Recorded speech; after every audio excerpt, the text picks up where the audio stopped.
Yeah, Smart Wargames here, welcome back. Let's play some Wipeout pulls. Before that, I want to talk about some other interesting cheap controller add-on I acquired, which I never heard anybody else talking about. But for me, it is indeed what modern audiences say, a game changer. Yeah? So yeah, that is here a picture of my current controller. Yeah, you know, I'm making only these low quality, low edit videos. But focusing on knowledge that might be not contained in other high quality content. So yeah, that is here my DualSense, and I got this thing here on top of my D-pad. Yeah? And yeah, that is here some cheap $2, €2 thing I packed into one of my AliExpress orders for the heavy tax, before the heavy import tax hit in the EU. Not taking it serious. How is it working? So it is an adhesive D-pad add-on. It comes with 4 glue points or whatever you call them, that you can put on top of your D-pad. It also doesn't leave any traces, yeah, like those things on the wall. You can also slowly strip it apart again. It comes with 2 different D-pads and both have this stuff here. One is this thing which resembles a classic Xbox controller D-pad, and the other one is a regular cardinal with some disc on the diagonals. Yeah, I got that one. I was thinking, okay, might be crap anyways, but that's YOLO. First I got this one here, which requires to open up the controller and to replace the D-pad inside. Then you have those magnetic points, and then you can install that typical cross or that typical Xbox, modern Xbox satellite dish. And let me tell you, it's metallic, it feels really good, yeah. But I found it massive crap. The magnets are strong, but it's still wobbly. It is wobbly, and the D-pad is somewhat smaller than the original, which is not something I like. The satellite dish, okay. I don't know, I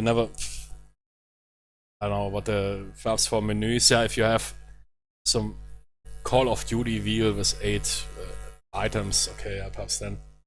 But as a multi-purpose D-pad, I don't know. But the massive problem was that it was super wobbly. Despite the magnetic contact, wobbly. And I immediately installed it. Didn't even put the controller on a game. Immediately, by installing that, I realized, boy, that's too wobbly for me. Threw it away. Then I was thinking, okay, I have now those things here, which they are marketed for PlayStation 4 or 5, but if you check the screenshots, people put them on other things as well.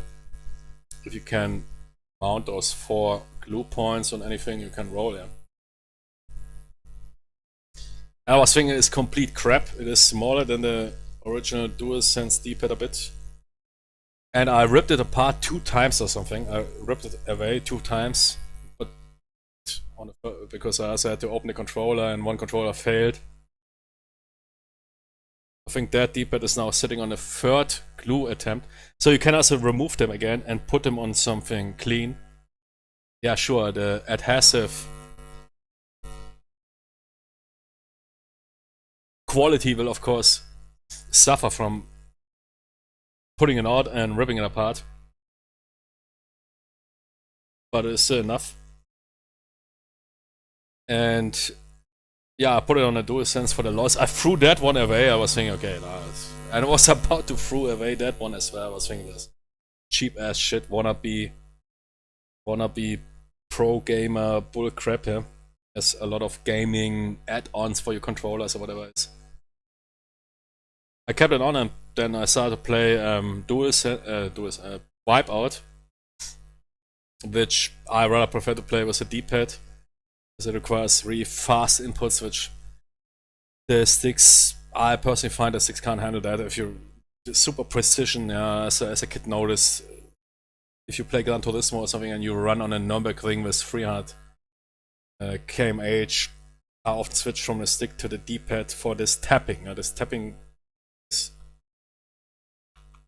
gives you precise inputs. It's also attack. It's not really attack. It's also used by rather high skill players in simulations who play on a keyboard. Even they rather play on a keyboard which has basically 1 or 0 inputs. Yeah. But with the tapping you can get the precision instead of playing on a controller. It's a big community that plays racing games on a PC on a keyboard.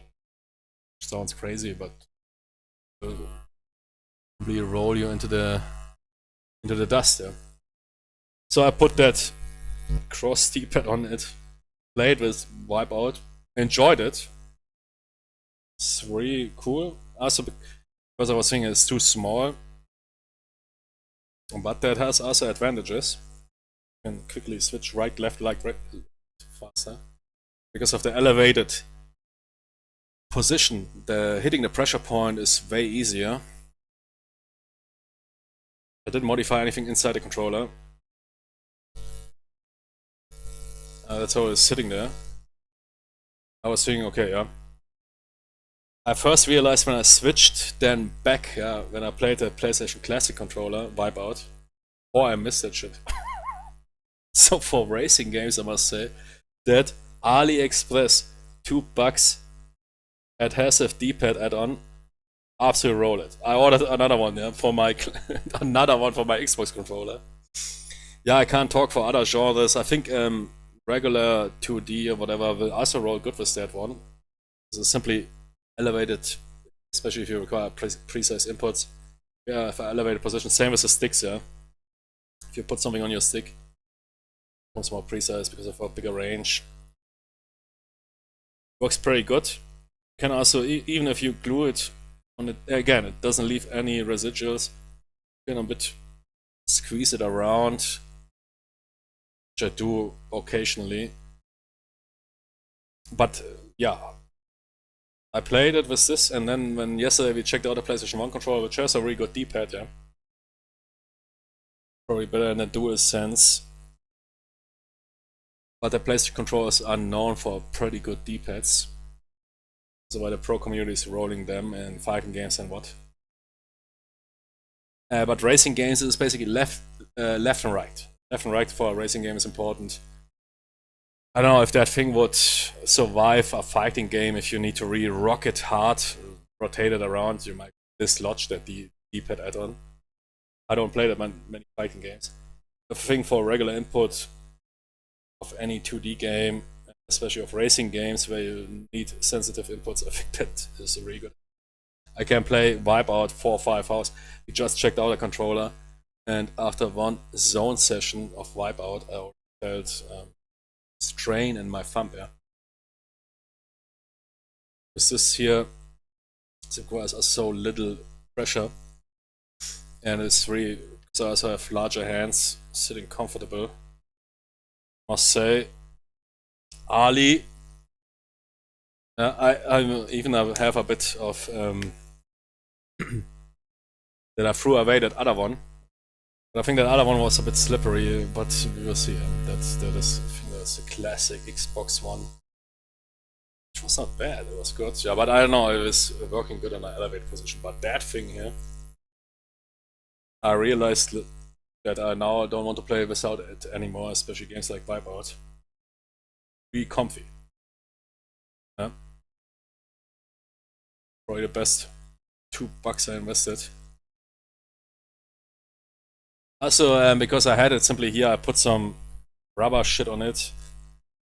Because I had a grip hit for the PlayStation controller, which I removed after 1 hour. Because it felt so bad. I don't know if you have super sweaty hands and those controllers sweat away. I am rather having dry hands. Always staying cool. I removed it again so you can better float with your thumb over the D-pad. I had those rubber, which are normally meant for those buttons here, in DualSense. I had them on top of that. If you glue them in, then they basically cover the entire D-pad perfectly. But then it is becoming quite grippy. But I think that elevated D-pad is not slippery. There's no need for that. And it might remove your ability to float above it. And it feels super good. I don't know, I like the haptics of that. Especially for Wipeout, perfect. And yeah, I've never seen somebody mention it. So yeah, if you buy some cheap ass shit on AliExpress, if those taxes still make it cheap for you. Yeah, consider that one here. It also works for the PlayStation 4, but yeah, same for PlayStation 5. I think it also works for the Xbox controller. I will check it out. And as you see, people put it on a complete different hardware. If you can get those adhesive feeds somewhat good on a D-pad, you can roll it, and yeah, it's also happy with that. But you can imagine. There's indeed something about that elevation. And again, I used this here from I didn't buy it from AliExpress, I bought it from rather high quality. There's not really high quality in gaming equipment. It's just marketing. But it was complete shit. The D-pad was wobbling around. So magnetic contacts are strong, but not that strong. It was wobbling around. That disc, yeah, it was a disc. I don't know if I even prefer that.